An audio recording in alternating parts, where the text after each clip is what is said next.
वही हुआ जिसका हमें इंतजार नहीं था। न्यूजीलैंड ने इंडिया को इंडिया में तीसरी बार हराया है और 36 साल बाद हराया है।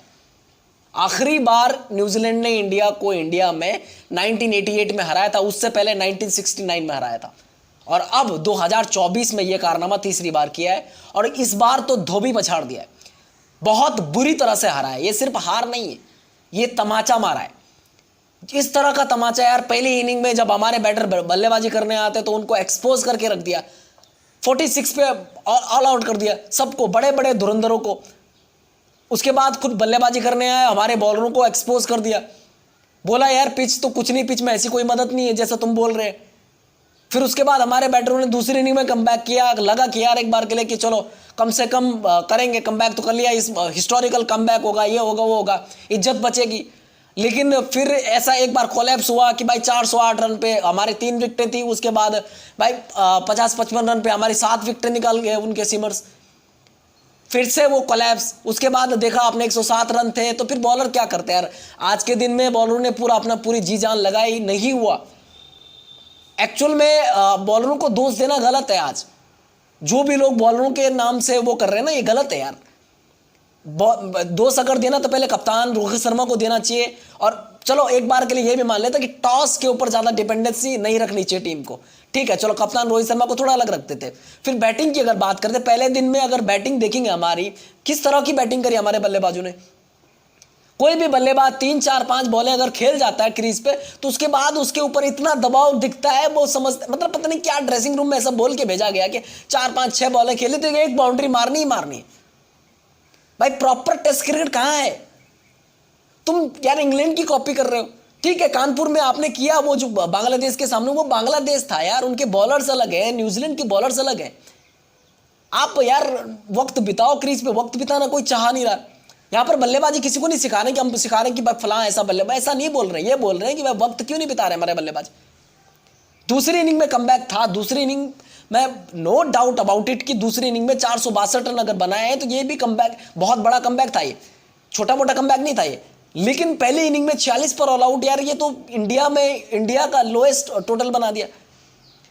और रोहित शर्मा का ये 14 मैचेस है घर पे, 14वां मैचेस था समथिंग, उसमें तीसरी हार है ये घर पे। विराट कोहली ने 30 मैचेस में कप्तानी करी है, घर पर सिर्फ 2 मैचेस हारे हैं। मैं यहां पर कंपैरिजन नहीं कर रहा हूं, मैं ये बता रहा हूं कि आंकड़े ये कह रहे हैं, आंकड़े जो बता रहे हैं। खैर अब बात करते हैं इस टेस्ट मैच के बाद टीम इंडिया में काफी खलबली होगी, ड्रेसिंग रूम में काफी खलबली होगी।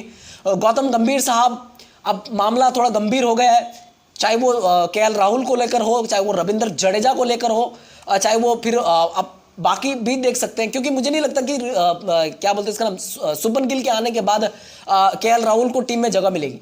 सरफराज खान ने 100 बनाया, आप इसको नहीं बैठा सकते। अब 100 बनाने के बाद अगर तुमने इसको बाहर बिठाया, केएल को फिर भी खिलाया, तो फिर ये समझ लो कि फिर दूसरा इंसान बाहर से मेहनत करना ही छोड़ दे। बोल दो कि जब तक केएल है तब तक कोई बाहर मेहनत करो मत। खैर अब मैं तो ये मानता हूं कि भाई न्यूजीलैंड ने जो आईना दिखाया है टीम इंडिया को, जो बोल रहे थे ना हम कि आपको पता रहेगा बांग्लादेश की सीरीज खत्म हुई, उसके बाद हमने बोला न्यूजीलैंड आ रहा 3-0 से हम न्यूजीलैंड को हरा देंगे। और यहां पर अब ये आगे नौबत, क्योंकि उनके पास एडवांटेज है, उनके पास 1-0 है। अब वो अगले मैच में क्या बोलकर उतरेंगे? 26 तारीख से दूसरा मैच है, वहां पर क्या बोल के उतरेंगे वो लोग? वो ये बोल के उतरेंगे पिछले मैच में हमने इनको भाई 46 पर ऑल आउट किया है, कॉन्फिडेंस के साथ में उतरेंगे। हमारी टीम क्या बोल के उतरेगी कि भाई क्या सोच के उतरेगी, किस कॉन्फिडेंस के साथ में उतरेगी? खैर न्यूजीलैंड ने आईना दिखाया, बोल रहे थे ना 3-0 भाई वैसा कुछ नहीं है। टॉम लेंथम की क्या शानदार कप्तानी हुई, उसकी बंदे की कप्तानी का आगाज देखो उसका। टीम सऊदी ने कप्तानी छोड़ी, श्रीलंका में सीरीज आ रही, उन्होंने बोला छोड़ यार मैं नहीं कर रहा हूं कप्तानी। टीम सऊदी भाई क्या परफॉर्मेंस दी उसने, बल्ले से बॉलिंग से, ऐसा नहीं कि उसने कप्तानी छोड़ दी और उसने बोल दिया कि जान दे भाड़ में, नहीं, उसने बल्ले से भी।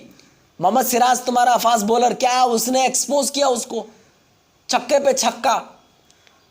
लेकिन अगर मैं वापस से एक बारी रोहित शर्मा की कप्तानी पर नजर डालूं और टॉम लेंथम की कप्तानी पर नजर डालूं, पहले तो रोहित शर्मा ने पिच पढ़ने में वो कर दी, गलती कर दी। पता था फोरकास्ट कंडीशंस है, यहां पर दिख रहा है भाई नमी होगी, ये सारी चीजें पता है। ये तो सिखा नहीं सकते, मैं सिखा नहीं रहा हूं रोहित शर्मा को, लेकिन ये पता था। लेकिन उनको लगा कि यार हो सकता है कि हमें मदद मिले, बैटिंग में मदद मिले और हम अच्छे रन्स लगा देते हैं, एक बार 300-400 रन लगा देंगे, 400-500, और भाई न्यूजीलैंड को बुलाएंगे, हमारे बॉलर उनको अल्टी पल्टी करके रख देंगे। लेकिन उन्होंने भाई रोहित शर्मा को गलत करार दे दिया कि भाई आए हम लोग, भाई एक गया, दूसरा गया, तीसरा गए, यशस्वी जायसवाल के अलावा कोई बैटर ऐसा नहीं था कि जिसने वक्त बिताया रहेगा। यशस्वी जायसवाल था जिसने ठीक ठाक बॉलें खेली, क्रीज पर खड़ा रहा। उसके अलावा सारे के सारे जो आ रहा, भाई मुझे तो मारना है जी, मुझे तो मारना है जी। क्या शॉट सिलेक्शन था हमारे खिलाड़ियों का भाई। यशस्वी के बाद दूसरा हाईएस्ट रन गेट मैं बोलूंगा उस इनिंग में 46 में समथिंग क्या है, अपने ऋषभ पंत, यशस्वी जायसवाल और मोहम्मद सिराज। आप लगा लो क्या स्टैंडर्ड था बल्लेबाजी का वहां पर। खैर यार, वापस आते हैं मैच पर, नहीं बात करते, मैच पर बिल्कुल बात नहीं करते, वापस आते हैं WTC के पॉइंट्स टेबल पर।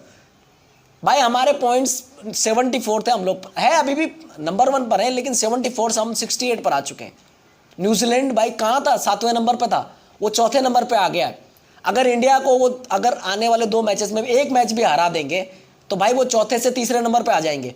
और आगे चलकर हम ऑस्ट्रेलिया से, भगवान न करे ऐसा कुछ हो, अगर ऑस्ट्रेलिया से ऊंच नीच हो जाती है, और ऑस्ट्रेलिया तो डेफिनेटली चली जाएगी फाइनल में, और इंग्लैंड यहाँ से न्यूजीलैंड ऊपर, हमारे तो पॉइंट घटते जा रहे हैं ना। यहाँ पर 35 पॉइंट्स के बाद वो ऊपर करके उसने 44 पे आ गया, उसने बहुत बड़ी छलांग मारी है। तो मतलब क्या हो रहा है, ये क्या चल रहा है भाई। खैर यार, अब इससे ज़्यादा क्या ही बोलना है। मुझे नहीं लगता है कि ऐसी मतलब ऐसी हार पचने लायक है, मुझे नहीं लग रहा, क्योंकि भाई और गौतम गंभीर भी नहीं पचा पा रहे हैं, उनके लिए तो मामला काफ़ी गंभीर हो गया रहेगा अभी, अब तक गंभीर हो गया रहेगा भाई। खैर, अब बहुत ज़्यादा वो नहीं करेंगे कि भाई मैं ये नहीं बोलूँ कि रोहित शर्मा बिल्कुल एक मैच हार गए तो कप्तान गलत हो गया, होता है यार। कई बार यार इंसान है, मशीन नहीं कि वो मिसजज कर जाते हैं। लेकिन फिर बल्लेबाजी में कैसे मिसजज करते हैं यार। बल्लेबाजी में अगर आप देखें तो जब ऋषभ पंत और सरफराज खान खेल रहे थे, उसके बाद कुछ तो बोला रहेगा ना KL राहुल को, रविंद्र जडेजा को, अश्विन को, कुछ तो बोला रहेगा ना ड्रेसिंग रूम से, कुछ तो मैसेज मिला रहेगा ना कि भाई आराम से खेलो, खड़े रहो, रन्स निकलेंगे। क्या आपने ये बोल के भेजा था कि भाई तुम्हारा कुछ भी खेलो, मारो मारो, कोई दिक्कत नहीं है। ऋषभ पंत चलो वो उसका खेल ही वैसा है, वो उसी तरह का, वो जोखिम भरा खेल खेलता है, वो उसको मतलब नहीं है, वो चला तो चांद तक, नहीं चला तो शाम तक वाला उसका सिस्टम है। लेकिन रविंद्र जडेजा जिस तरह का उन्होंने शॉट खेला, वो शॉट सिलेक्शन क्या था। KL राहुल क्या मतलब, कब ये बंदा वो करेगा, स्टेप अप करेगा अपनी टीम के लिए, कब बताएगा कि कब हाजिरी लगाएगा कि मैं भी हूं। बाहर की कंट्रीज में इस बंदे के बहुत अच्छे आंकड़े, लेकिन इंडियन धरती पर अगर आप देखेंगे, अपनी धरती पर देखेंगे आप, तो बिल्कुल भी अच्छे आंकड़े नहीं बंदे के। वही अगर मैं बात करता हूँ अश्विन, तो उसने बंदे ने थोड़ा दिखाया, करेज दिखाया, उसने दिखाया, बोला कि अब मैं करूंगा, लेकिन कैसे अकेले क्या करता हो बंदा यार। खैर, अब हार गए हैं, स्वीकार करना पड़ेगा, लेकिन आने वाला जो मैच है वहां पर मुझे लगता है गंभीर चेंजेस होंगे। अब आप समझ रहे हो कौन सा गंभीर चेंजेस करेंगे। और रोहित शर्मा, कप्तान रोहित शर्मा भी मुझे लगता है कि अब दोस्ती को थोड़ा किनारा रखेंगे और शुभमन गिल को अंदर लाके KL राहुल को बाहर करेंगे, क्योंकि सरफराज खान को बिठाना अब गलती होगी भाई, बहुत बड़ी गलती होगी। अगर आप देखेंगे, क्योंकि शुभमन गिल भी पिछले कुछ वक्त के अगर रन्स निकालेंगे तो शुभमन गिल ने भी रन्स किए, शुभमन गिल ने रन्स किए हैं, सरफराज खान रन कर चुका है, यशस्वी ऊपर से अच्छा कर रहा है, तो किसको बिठाओगे आप, KL को बिठाओगे ना। खैर देखते हैं क्या होता है। मेरे हिसाब से ये बहुत बड़ा झटका है इंडिया के लिए, जो 3-0 था, कहीं न्यूजीलैंड 3-0 न कर दे, इस चीज़ से डरना पड़ेगा। और अगर जल्दी अच्छे फैसले नहीं लिए, बड़े फैसले नहीं लिए, पाकिस्तान को देखो यार, उन्होंने बाबर आजम को बिठा दिया, उन्होंने साइंसा अफरीदी को बिठा दिया, उन्होंने नसीम शाह को बिठा दिया, उन्होंने वो नहीं किया, उन्होंने नहीं देखा कि पब्लिक क्या बोलेगी, उसके फैंस क्या बोलेंगे। बहुत चिल्लाए उनके ऊपर, लेकिन भाई वो 2021 के बाद उन्होंने घर पर टेस्ट मैच नहीं जीता था, कम से कम 12-15 मैचेस हो गए थे समथिंग, उन्होंने एक मैच नहीं जीता था, या तो ड्रॉ हो रहे थे या तो हार रहे थे, या तो ड्रॉ हो रहे थे हार रहे थे। उन्होंने इन तीनों को बिठाया, यंगस्टर को लाया, यंगस्टर तो क्या थे, वो एज तो ठीक ठाक है उनकी, लेकिन उनको मौका दिया, जिनको मौका नहीं मिला, तो जो डोमेस्टिक में जिन्होंने आग लगा के रखी थी उनको मौका दिया। वो बंदे लोग आए, एक ने शतक बनाया, दूसरे ने फिर पहले 5 लिया, तीसरे ने फिर 8 विकेट लिए, और उन्होंने वो मैच जीत लिया, इंग्लैंड जैसी बड़ी टीम को मार दिया। और यही चीज़ अगर साइंस आफरीदी खेल रहे होते, बाबर आजम खेल रहे होते, नसीम शाह खेल रहे होते, तो मुझे लगता है कि भाई इंग्लैंड आसानी से जीत जाता फिर, क्योंकि आधा काम इंग्लैंड का ये तीनों कर जाते। खैर, वही जो डिसीजन पाकिस्तान ने लिए, भाई नाम बड़े दर्शन छोटे जब खिलाड़ी के हो जाते तो फिर वो रेपुटेशन पे नहीं जाते, उनको डायरेक्ट बिठा दो और यंगस्टर को मौका दो यार, जो डिजर्व करता है जगह उसको मौका दो, तो तभी रिजल्ट अच्छे आएंगे। अगर WTC का फाइनल खेलना है तो अभी भी वक्त है, क्योंकि बॉर्डर गावस्कर ट्रॉफी पर आप निर्भर नहीं रह सकते। ऑस्ट्रेलिया में ऑस्ट्रेलिया को हराना एक बार ठीक आपने किया, 2018-19 में किया, 20-21 में किया है, ठीक है किया है आपने, कि मानते हैं कि भाई आपने 2 बार उनको वहां पर सीरीज हराई है, लेकिन हर बार आपको वो रिजल्ट मिलेंगे इसकी कोई गारंटी नहीं है। तो आपको पहले यहां से मेक श्योर करके चलना चाहिए कि भाई हम WTC का फाइनल खेल रहे हैं, तो आने वाले जो 2 मुकाबले उनको जीतो, फिर बॉर्डर गावस्कर ट्रॉफी का एक भी मुकाबला अगर आप जीत जाते हो तो फिर आपका WTC का फाइनल पक्का हो जाता है।